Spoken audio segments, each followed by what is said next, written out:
John King is here to break it down for us at the Magic Wall. So we got a new poll out tonight, John, that shows Hillary Clinton with a 13-point national lead over Trump. What's behind the early strength in the general election matchup?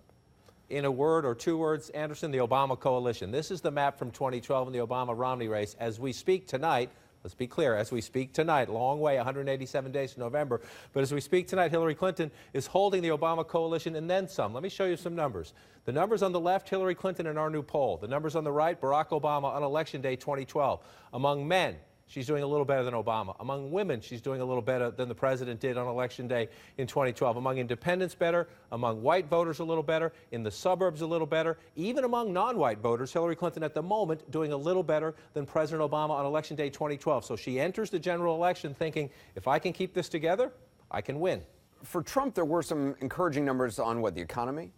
Yes, if you look at these numbers, Anderson, a demographic ditch, if you will, Donald Trump needs to repair to win the election. But there are some good numbers for Donald Trump. Let's move over to Michigan to look at them. Donald Trump says he's going to create, like the Reagan Democrats back in the 80s, Trump Democrats today. And look at this. The number one issue in the election, the economy. Trump has a slight lead, a 5-point lead nationally. But look at this, a big 20-plus point lead over Hillary Clinton when it comes to who best to handle the economy in the Midwest. Donald Trump says his campaign will turn a lot of Midwestern states that traditionally have been blue, like Pennsylvania, like Michigan, perhaps out into even Wisconsin and Minnesota. Trump says he's going to start here. Again, no guarantee, but our data says on the economy, he's got a chance. So play that out for us. I mean, how would Trump beginning the Rust Belt strategy might actually change the traditional presidential map? So let's flip maps to take a look at it. Again, this is the Obama-Romney map, but let's do it from a different perspective. Donald Trump says, I'll change Pennsylvania. Democrats don't think he will, but let's do it for the sake of argument. He says he can change Ohio. We just showed you Michigan. He wants to, again, create Trump Democrats in these blue-collar areas. If Donald Trump did those three,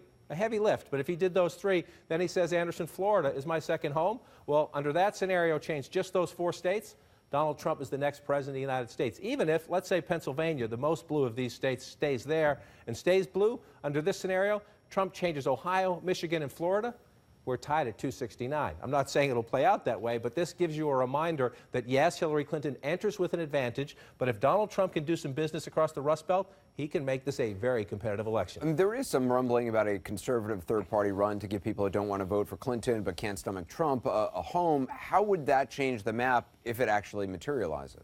The Clinton campaign is studying this question very closely. Imagine a conservative who runs so that if you don't want Trump, as you said, you can't vote for Clinton. Where might that play out? Well, what about the state of Georgia? Imagine a lot of conservatives stayed home and Hillary Clinton could get African Americans to turn out in big numbers.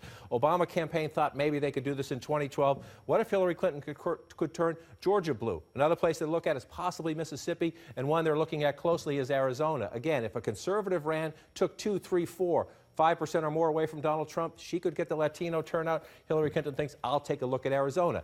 Any of that guaranteed? Again, no. But it just tells you heading in this unorthodox year with so many unpredictable elements between now and November, including the possibility of that third-party candidacy, including how Trump can play out in traditionally blue areas. A lot of studying going on in the campaigns. They think the map is going to be different this year because this year is very different, Anderson.